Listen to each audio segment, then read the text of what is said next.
নমস্কার, আমি নমিতা পণ্ডিত আপনাদের সাথে আছি। অভয়ার মা কি ভোট পাবে? সেখানকার মানুষ কি বলছে শুনে নিন।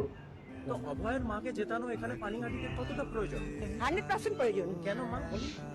তার কারণ তার কোলটা শূন্য হয়ে গেছে। তার কোল শূন্য হয়ে গেছে, তার পিঠ দেয়ালে ঠেকে গেছে। সো আমি মনে করছি যে তার এই মুহূর্তে এই বিচারটা পাওয়া খুব দরকার, খুব দরকার। সেই কারণে এনাফ ইজ এনাফ। তো অভয়ার মা কেন ভোট পাবে? তো সেই বিষয়ে মোদিজির সভায় উনি গেছেন এবং অভয়ার মাকে ভোট দেওয়ার প্রচারে মোদিজি ওনার সঙ্গে এসেছেন। মোদিজি কি অভয়ার মায়ের বিচার করবে? অভয়ার বিচারের ফাইল খুলবে? মোদিজির বক্তব্যটা একটু শুনে নিন। हर अत्याचार की फाइलें खुलेगी। जिस मां ने अपनी बेटी को डॉक्टर बनाया और जिसकी बेटी को टीएमसी के महाजंगल राज ने छीन लिया, बीजेपी ने उस मां को अपना उम्मीदवार बनाया। 4 मई को बीजेपी सरकार बनने के बाद उन पर हुए हर अन्याय, हर अत्याचार की फाइलें खुलेगी। मैं फिर তো से মোদিজি कहता এই যে हूं, বক্তব্য फाइलें দিলেন, खुलेगी। মোদিজির বক্তব্যের মধ্যে কি আছে? যে হ্যাঁ, অভয়া মায়ের যে কাজ কাজের জন্য পার্টির মধ্যে এসেছে সেই বিচার কিন্তু অভয়ের হবে এবং সেটা বিজেপি জিতুক বা না জিতুক, মোদিজি যে প্রতিজ্ঞা করে গেলেন সেটা কিন্তু রাখতে হবে। অভয়ার মা কি সারা জীবন থাকবে? তার মেয়ের নামটা কেন আনতে পারছে না? তার মেয়ের নামটা কবে আনবে? তার প্রতিক্রিয়া কিন্তু অভয়ার মা দিয়েছে, সেটাও একবার শুনে নিন। দিদি, আমি ঠিক প্রশ্ন নয়, আমি একটা অনুভূতি জানতে চাইছি আপনার কাছ থেকে।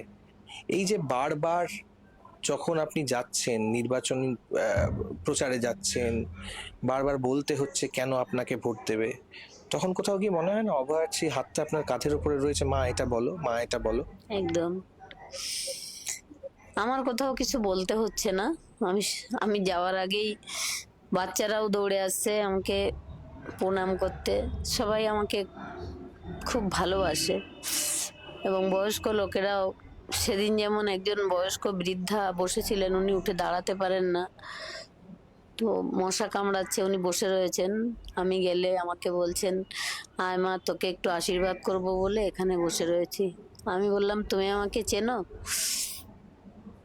বললো, চিনবো না? তুই তো আমার মেয়ে, তোকে তো আশীর্বাদ করার জন্য আমি বসে আছি। আমি উঠতে পারি না, তুই একটু নিচু হয়ে আমার কাছে আয়। এই যে কথাগুলো, এই যে আমি প্রচারে গেলে সব ভুলে যাচ্ছি। সত্যি কোনো কষ্টকেই আমার আর কষ্ট মনে হচ্ছে না, যে মানুষ আমাকে এত ভালোবাসা দিয়েছে। এই যে আপনার নামটা, এই যে বারবার বললাম, শুরু করলাম রত্নাদেবী বলতে হচ্ছে, কিন্তু আপনার নামটাই বোধহয় আপনার আর মনে থাকবে না। অভয়ের মাই আপনার সিম্বল হয়ে যাবে আর কি, মানে এই নামটা বোধহয়। না না, আমি মেয়ের নাম সামনে আনতে চাই, আমি অভয়ার মা হতে চাই না। আমি মেয়ের নামটা বলতে পারি না। ডক্টর দেবনাথ বললে খুবও খুশি হতো, সেটা বলেই বলি আমি ডক্টর দেবনাথের মা হতে চেয়েছি এবং ওর নাম সামনে আনবো, ওর ছবিও সামনে আনবো। অভয়া তিলোত্তমা এগুলো সবাই নাম দিয়েছে ওর। আপনি তো মনে প্রাণে চেয়েছিলেন অভয়ের নামটাই থাকুক। না, আমি চাইনি, আচ্ছা। ওটা আমি চাই না। ও নিজেই লড়াই করতো সবসময়, এত কষ্ট করতো, এত পরিশ্রম করতো। আমার নামের পরে যেন অনেক ডিগ্রি থাকে মা, আমি টাকা পয়সা চাই না। ঠিক। সেইখানে নামটা মুছে যাবে, এটা মা হিসাবে আমি কখনো সমর্থন করি না।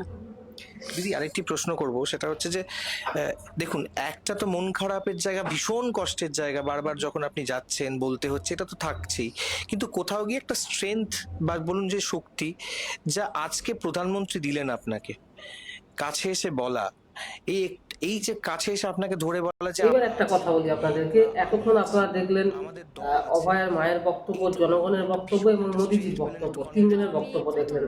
এই তিনজনের বক্তব্যের মধ্যে একটা কথা বলি, মোদিজি শুধু নৌকা বিহার করার জন্য বা ঝালমুড়ি খাওয়ার জন্য পশ্চিমবঙ্গে আসেনি। তিনি এসেছেন পশ্চিমবঙ্গের রাজনীতির জন্য এবং রাজনীতির সঙ্গে অভয়ার মায়ের যে কথা বলে গেলেন সেই বিচারটা, ন্যায় বিচারটা যেন হয়।